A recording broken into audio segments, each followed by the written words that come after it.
Good afternoon once again, my dear brothers and sisters.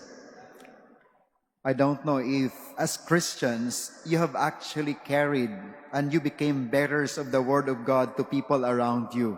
Kayo po ba ay nagpapahayag ng salita ng Diyos to the people that you meet? Do you still say a word or two about God's Word when you meet people? Or sometimes you are ashamed of it because you think that it's not anymore very appealing to people nowadays.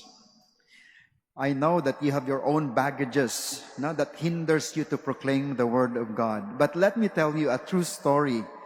Yesterday, after like 3 months of pondering and thinking whether I will shave my hair, I finally decided, yes, I have to.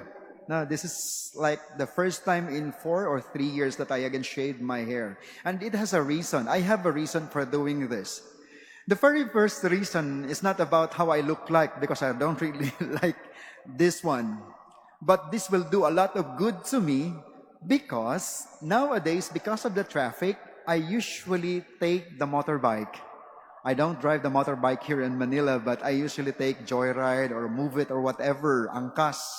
And it makes our lives easier. For me personally, it makes it easier for me to travel, especially saying masses here because I live in Quezon City.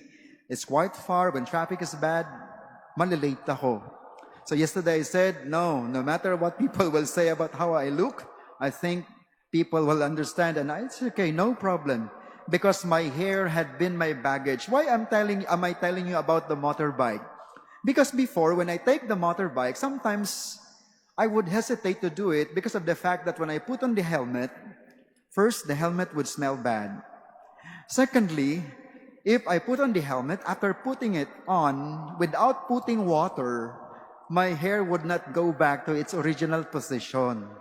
Kaya sirang-sira, sometimes I wouldn't feel good when I imagine about my hair. And it became my baggage. Imagine, even my hair and my looks becomes a baggage because I would tend to think about how I look like when I say the Mass. And that's a reality. That's why today I'm very happy. The first thing that I did after taking the train, LRT, going to Ligarda, I took the motorbike and I had no problems thinking about my hair again.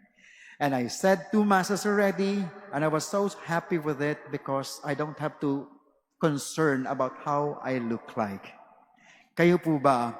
What is it that hinders you to bring God's Word to people around you? I hope it's not your looks, because people wouldn't care the looks. Although at the beginning, sometimes we prepare good-looking priests. When they are good-looking, they don't have to say a word and you will like them. So sometimes it becomes a hindrance. But today in our gospel, Jesus is talking and reminding the disciples. It's not about how they look like, because before I think they don't really bother about how they look physically. But Jesus is telling them, when you go on a journey, take nothing with you. Why? Because when you take a lot with you, remember, during the time of Jesus, there were no cars. And they will be very limited in their proclamation of God's word. Said, take nothing for the journey, even a walking stick, nor food, nor money.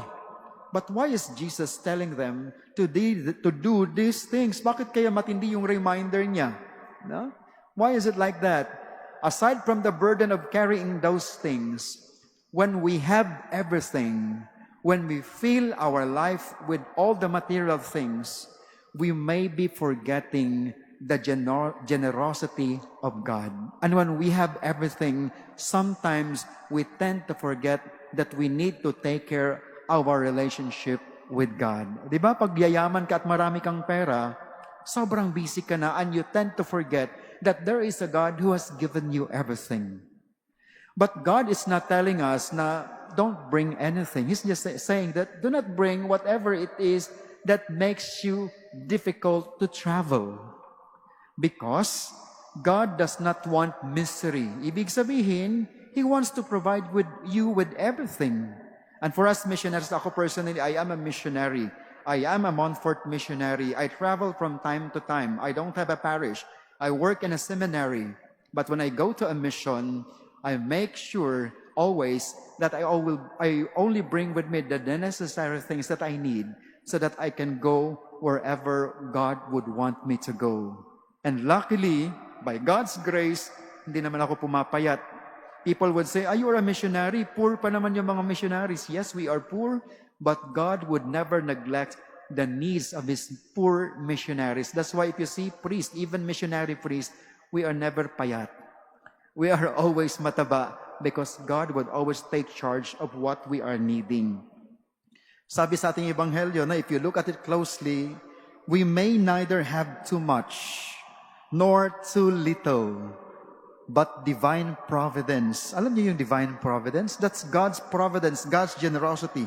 But divine providence would always assure us that we will always have our daily bread.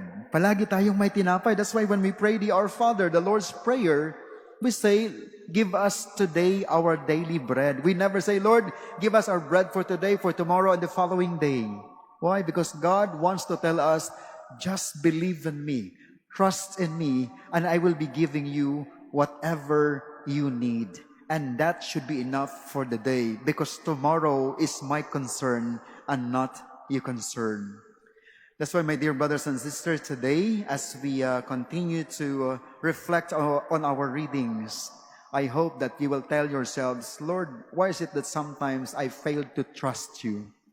Why is it sometimes I fail to believe that you will know how to give us our daily bread?